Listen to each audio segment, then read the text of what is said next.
What's going on, guys? I thought I'd just bring you a quick video in between my summer cutting episodes and discuss why I have been and somewhat prefer to sumo deadlift in recent months. Yes, but I haven't even been doing them a year yet.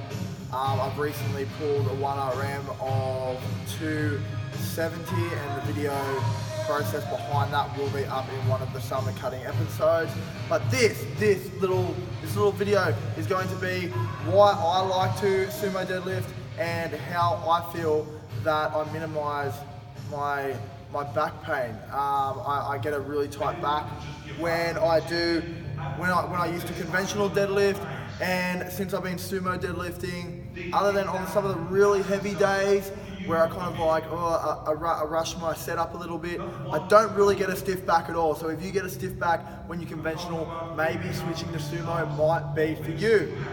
I have a anteriorly set vertebrae. So say when we come down, my L, I think it's L4, L3 is anteriorly set, like out of alignment. So that means when my the vertebrae above it and below it compress, they actually go around and compress the disc, and that's why my muscles all tighten up to help protect any further injury.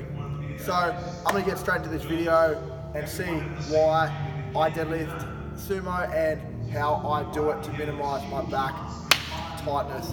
So usually I would sumo deadlift if I was doing an actual session with no shoes on. This would help me be able to know that my feet have got good grip. If you've got shoes on and stuff, you never know if the bottom of your shoes is going to slip out, and you definitely don't want that.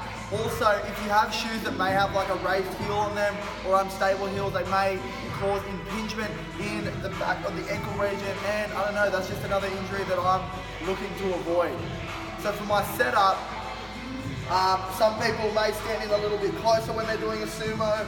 Some people, like myself, I stand a little bit wider. If I was using one of the stiff bars over there, my feet are pretty much, like my toes are just inside the plate, so I have to be a little bit careful because breaking my toe is another injury I'm probably looking to avoid. When we are lifting the bar, the movement isn't like with a conventional where you're pushing through your heels and up. I tend to feel like I'm actually pushing out at the floor a little bit more. Let me tripped over. So my balls of my feet are pushing into the ground and I'm pushing out from the ground on both sides, and that's what's going to get me up. So when I'm setting my feet up, I like to make sure I've got a nice stable base each side. I'm a little bit OCD with my bar, so I know where my feet are should be nice and even in the middle.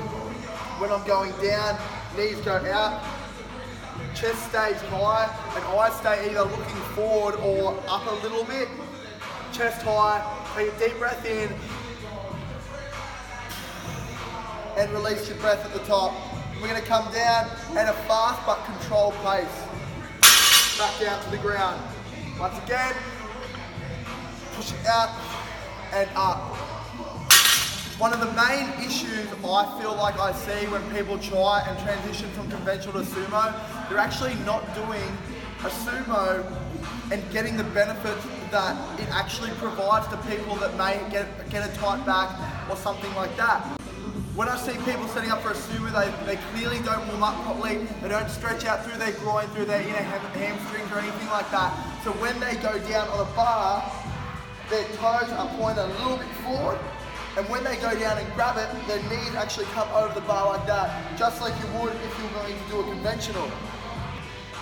With a conventional, obviously you grab the bar here, knees slightly travel over the bar, possibly, correct me on that in the comments if you have anything, any better knowledge than I do, but my knees seem to come over the bar a little bit when I conventional deadlift, and when I pull up, I use a lot more of my back. And that's where my tight back issues came into play.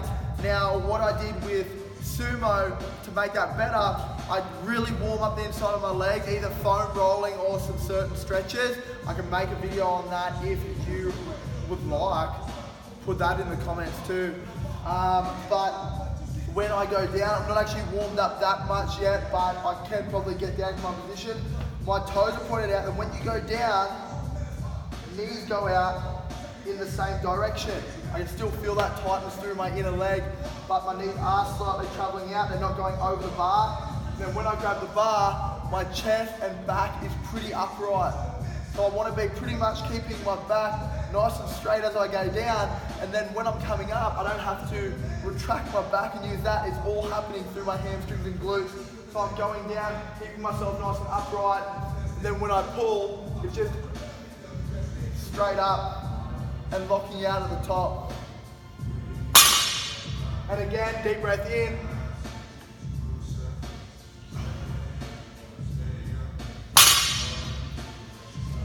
And that's how I sumo deadlift and why I sumo deadlift. I hope you enjoyed the video, guys.